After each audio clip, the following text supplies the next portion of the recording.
ಬಾಬಾ,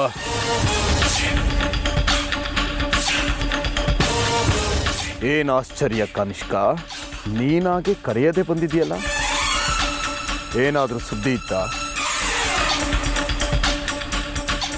ಹೌದು ಬಾಬಾ, ಒಂದು ಮುಖ್ಯವಾದ ಸುದ್ದಿ ಇತ್ತು, ಅದಕ್ಕೆ ಬಂದೆ. ಏನದು ಕನಿಷ್ಕ? ಬಾಬಾ, ನಾಗಿಣಿಯ ಬೇಟೆ ಇವತ್ತಿಂದ ಶುರು ಮಾಡ್ತಾ ಇದ್ದೀನಿ. ನಾನು ಮನುಷ್ಯ ಲೋಕಕ್ಕೆ ಹೋದಾಗ ಆ ನಾಗಿಣಿ ಅಲ್ಲೇ ಎಲ್ಲೋ ಸುತ್ತಮುತ್ತ ಇದ್ದಾಳೆ ಅನ್ನೋ ಸೂಚನೆ ಸ್ವಲ್ಪ ಸ್ವಲ್ಪ ಸಿಗ್ತಾ ಇತ್ತು ಬಾಬಾ. ಒಳ್ಳೇದೇ ಆಯ್ತಲ್ಲ ಕನಿಷ್ಕ. ಆದರೆ ಬಾಬಾ, ನಾಗಮಣಿ ಮತ್ತು ನಾಗಿಣಿಯರಿಗೆ ಅವು ತಮ್ಮ ಸುತ್ತಮುತ್ತಲೇ ಇದ್ದರೂ ತಮ್ಮ ಸುಳಿವನ್ನು ಬೇರೆಯವರಿಗೆ ಬಿಟ್ಟು ಕೊಡದೇ ಇರೋ ಥರ ವಿಶೇಷವಾದ ಶಕ್ತಿಗಳಿರುತ್ತೆ. ಹಾಗಾದರೆ ಅದಕ್ಕೆ ಪರಿಹಾರ ಏನು ಕನಿಷ್ಕ? ಅದಕ್ಕೆ ಬಾಬಾ ನಿಮ್ಮ ಹತ್ರ ಬಂದಿದ್ದೆ. ಆವತ್ತು ನಾಗಿಣಿಯ ರಕ್ತ ತಂದು ನಿಮ್ಮ ಕೈ ಕೊಟ್ಟಿದ್ನಲ್ಲ, ಆ ರಕ್ತವನ್ನು ನನಗೆ ಕೊಟ್ಬಿಡಿ. ಆ ರಕ್ತದ ಸಹಾಯದಿಂದ ನಾನು ನಾಗಿಣಿನ ಪತ್ತೆ ಮಾಡ್ತೀನಿ. ಆಗಬಹುದು ಕನಿಷ್ಕ, ಆದರೆ ಒಂದು ಮಾತು, ಯಾವುದೇ ಕಾರಣಕ್ಕೂ ನೀನು ನನ್ನ ಅಪ್ಪಣೆ ಇಲ್ಲದೆ ಈ ರಕ್ತನ ನೀನು ಯಾರ ಮೇಲೂ ಪ್ರಯೋಗ ಮಾಡೋ ಹಾಗಿಲ್ಲ. ಹಾಗಂತ ನೀನು ನನಗೆ ಭಾಷೆ ಕೊಡು.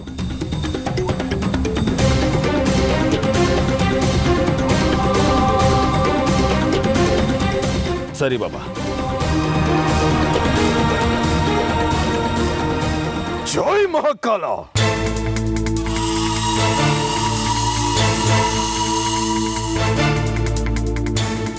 ಕಾನಿಷ್ಕ,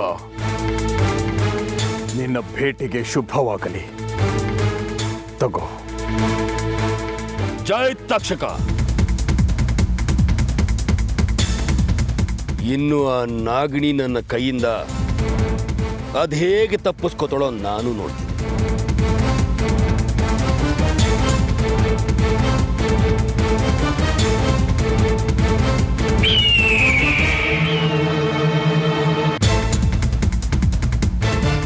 ಜೈ ಮಹಾಕಾಲ.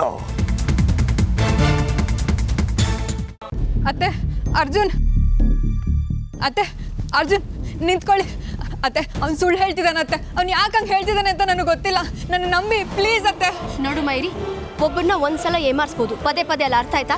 ನಿನ್ನ ಬಣ್ಣದ ಮಾತುಗಳನ್ನ ನಂಬೋ ಕಾಲ ಮುಗ್ದೋಯ್ತು. ಅತ್ತೆ, ನೆನ್ನೆನೂ ಅವ್ನು ನನಗೆ ಸಿಕ್ಕಿ ನಿಮ್ಮ ಮನೆ ಕಲ್ಲು ಹೊಡೆದಿದ್ದು ನಾನಲ್ಲ ಅಂತ ಸತ್ಯ ಒಪ್ಕೊಂಡ. ಅತ್ತೆ, ನನ್ನ ನಂಬಿ. ಓಹೋ, ಹಾಗಾದ್ರೆ ಕಲ್ಲು ಹೊಡೆದಿದ್ದು ಅವನಲ್ಲ, ಅವನ ರೂಪದಲ್ಲಿ ಬೇರೆ ಯಾರು ಅಂತನಾ? ಹಾ, ನೋಡು ಮಯೂರಿ, ಇಷ್ಟೆಲ್ಲ ಆದರೂ ನನಗೆ ನಿನ್ನ ಮೇಲೆ ಗೌರವ ಇದೆ. ಹೀಗೆಲ್ಲ ನಡ್ಕೊಂಡು ಅದನ್ನು ಕಳ್ಕೊಬೇಡ ಪ್ಲೀಸ್ ಅರ್ಜುನ್, ನನಗೊಂದು ಅವಕಾಶ ಕೊಡು. ಎಷ್ಟು ಅವಕಾಶ ಕೊಡಬೇಕು ಮಯೂರಿ ನಿನಗೆ? ಇಲ್ಲಿವರೆಗೂ ಬಾ ಅಂದೆ ಬಂದೆ, ಅದೇನೋ ಸಾಕ್ಷಿ ತೋರಿಸ್ತೀನಿ ಅಂದ್ಯಲ್ಲ, ಇದೇನಾ ನಿನ್ನ ಸಾಕ್ಷಿ? ಇಲ್ಲ ಅತ್ತೆ, ಇಲ್ಲೇನೋ ಕನ್ಫ್ಯೂಷನ್ಸ್ ಇದೆ. ಪ್ಲೀಸ್ ಮಯೂರಿ, ನನ್ನನ್ನು ಬಿಟ್ಟು ಹೋಗ್ಬೇಡ ಮಯೂರಿ. ನೋಡು, ನೀನಿಲ್ಲ ಅಂದರೆ ನಾನು ಸತ್ಯ ಹೋಗ್ತೀನಿ. ನಿನಗೋಸ್ಕರ ಏನು ತ್ಯಾಗ ಮಾಡೋದಕ್ಕೂ ನಾನು ಸಿದ್ಧ. ಅರ್ಜುನ್ ಪ್ಲೀಸ್, ಅರ್ಜುನ್ ಆಂಟಿ ನೀವಾದರೂ ಹೇಳಿ aunty please. Mayuri please, Mayuri ನನ್ನನ್ನು ಬಿಟ್ಟು ಹೋಗ್ಬೇಡ ಮಯೂರಿ. ಮಯೂರಿ ಪ್ಲೀಸ್.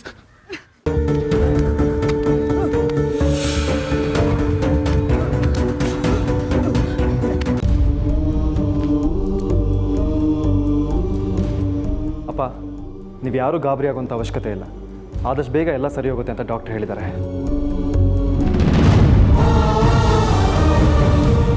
ನೋಡಿ, ಪೇಷಂಟ್ಗೆ ಸ್ವಲ್ಪ ಪ್ರಜ್ಞೆ ತಪ್ಪಿದೆ.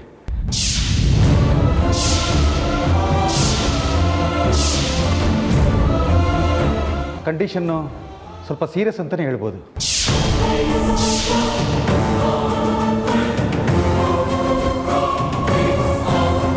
ಇದೇನು ಡಾಕ್ಟ್ರೆ ಹೀಗೆ ಹೇಳ್ತಾ ಇದ್ದೀರಾ? ಪ್ಲೀಸ್ ಅಮ್ಮಂಗೇನೂ ಆಗಿಲ್ಲ ಅಂತೇಳಿ, ಪ್ಲೀಸ್ ಅಮ್ಮಂಗೇನೂ ಆಗಿಲ್ಲ ಅಂತೇಳಿ ಡಾಕ್ಟ್ರೆ, ಪ್ಲೀಸ್.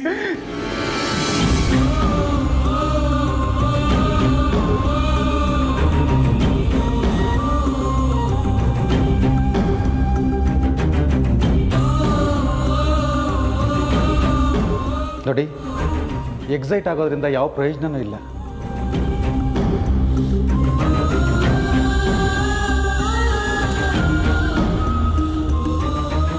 ನೋಡೋಣ, ಟ್ರೀಟ್ಮೆಂಟ್ ಕೊಟ್ಟಿದ್ದೀವಿ, ಹೇಗೆ ರೆಸ್ಪಾಂಡ್ ಮಾಡ್ತಾರೆ ಅಂತ ಒಂದು 2 ದಿನದಲ್ಲಿ ಗೊತ್ತಾಗುತ್ತೆ.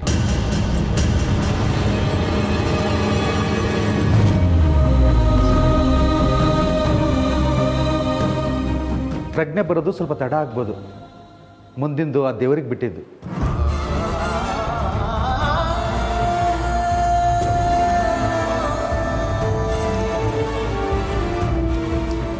ಎಲ್ಲರೂ ಸ್ವಲ್ಪ ಧೈರ್ಯವಾಗಿರಿ.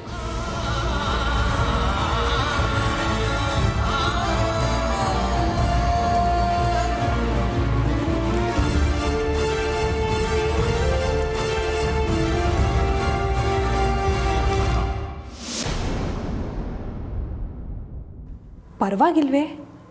ಪೆಟ್ಟು ಜೋರಾಗೆ ಬಿದ್ದಿರೋ ಹಾಗಿದೆ. ಏನಾಯ್ತು? ಇದೆಲ್ಲ ಹೇಗಾಯ್ತು?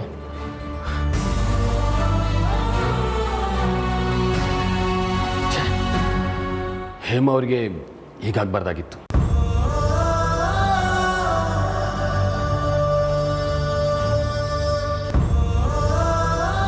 ನೀವೆಲ್ಲ ಸಮಾಧಾನವಾಗಿ, ಏನೂ ಆಗಲ್ಲ, ಅವ್ರಿಗೆ ಒಳ್ಳೆಯದೇ ಆಗುತ್ತೆ.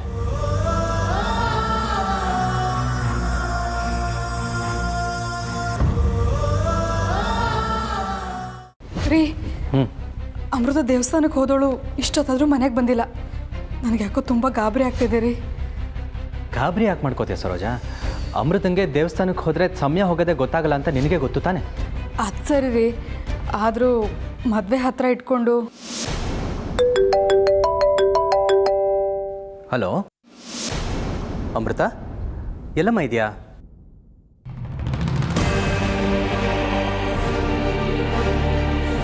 ಹೌದಾ? ಯಾವಾಗ?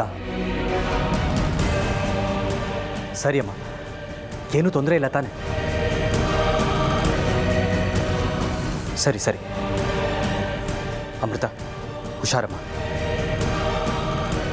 ಏನಾದರೂ ಸಮಸ್ಯೆ ಇದ್ದರೆ ಹೇಳು, ನಾನು ಬರ್ತೀನಿ. ರೀ, ಅಮೃತದ ಫೋನು ಏನಾಯ್ತಂತೆ? ಯಾರಿಗೂ ಏನೋ ಸಮಸ್ಯೆ ತೊಂದರೆ ಅಂತ ಹೇಳ್ತಾ ಇದ್ರಿ. ಯಾರಿಗೇನಾಯ್ತು? ನಮ್ಮ ಅಮೃತಗೇನು ತೊಂದರೆ ಆಗಿಲ್ಲ ತಾನೆ? ಸರೋಜ, ನೀನು ಗಾಬರಿ ಆಗಬೇಡ.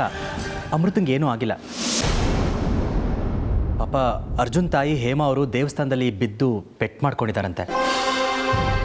ಅವ್ರನ್ನ ಹಾಸ್ಪಿಟಲ್ಗೆ ಅಡ್ಮಿಟ್ ಮಾಡಿದ್ದಾರೆ.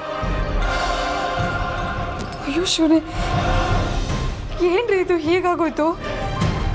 ನೀನೇನು ಹೆದರ್ಕೋಬೇಡ ಸರೋಜ, ನಮ್ಮ ಅಮೃತ ಅಲ್ಲೇ ಇದ್ದಾಳೆ. ಡಾಕ್ಟ್ರು ಬಂದು ಹೋದ್ಮೇಲೆ ಮನೆಗೆ ಬರ್ತೀನಿ ಅಂತ ಹೇಳಿದ್ರು. ಸ್ವಲ್ಪ ಲೇಟ್ ಆಗುತ್ತಂತೆ, ಅದನ್ನು ಹೇಳೋಕ್ಕೆ ಫೋನ್ ಮಾಡಿದ್ಲು. ಛೇ, ಏನ್ರಿ ಇದು? ಮದುವೆ ಹತ್ರ ಬರ್ತಾ ಇದೆ, ಇವಾಗಲೇ ಹೇಗಾಗಬೇಕಾ? ನಮ್ಮ ಕೈ ಮೀರಿದ್ದು ಸರೋಜ ಇವೆಲ್ಲ. ಪಾಪ ರೀ, ಮದುವೆ ಬಗ್ಗೆ ತುಂಬ ಸಂಭ್ರಮದಲ್ಲಿದ್ದರು. ರೀ, ನಾವಿಬ್ರು ಹೋಗಿ ನೋಡ್ಕೊಂಡು ಬರೋಣ. ಸರೋಜ, ಈಗ ನಾವು ಹೋಗೋದು ಬೇಡ. ನಾಳೆ ನಾನು ಆಫೀಸಿಂದ ಬರ್ತಾ ಹೋಗಿ ನೋಡ್ಕೊಂಡು ಬರ್ತೀನಿ. ಆಮೇಲೆ ಅವ್ರು ಡಿಸ್ಚಾರ್ಜ್ ಆಗಿ ಮನೆಗೆ ಬಂದಮೇಲೆ ನಾವಿಬ್ಬರು ಹೋಗಿ ನೋಡೋಣ. ಅದು ಸರಿ. ದೇವ್ರ ದಯದಿಂದ ಬೇಗ ಹುಷಾರಾದರೆ ಸಾಕು.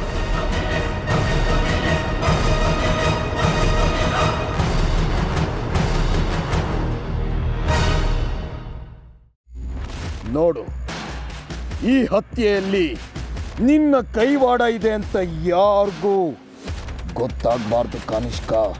ಸರಿ ಬಾಬಾ, ಹಾಗೆ ಆಗಲಿ.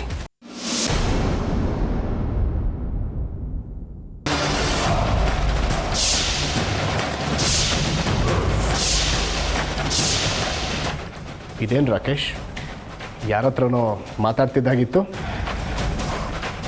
ನಾನಾ? ಯಾರ ಹತ್ರನೂ ಇಲ್ವಲ್ಲ. ಹುಣ್ಣಿಮೆನಾ? ಏನಪ್ಪ ಹೇಳ್ತಿದ್ದೀರಾ ನೀವು? ಹೌದಮ್ಮ, ನಾಡಿದ್ದು ಹುಣ್ಣಿಮೆ ದಿನ ಮದುವೆ ಆಗಲೇಬೇಕು. ಇಲ್ಲಮ್ಮ, ಯಾವುದೇ ಕಾರಣಕ್ಕೂ ಹುಣ್ಣಿಮೆ ಬೆಳಕಲ್ಲಿ ನನ್ನ ಮದುವೆ ಆಗೋದಕ್ಕೆ ತಯಾರಿಲ್ಲ.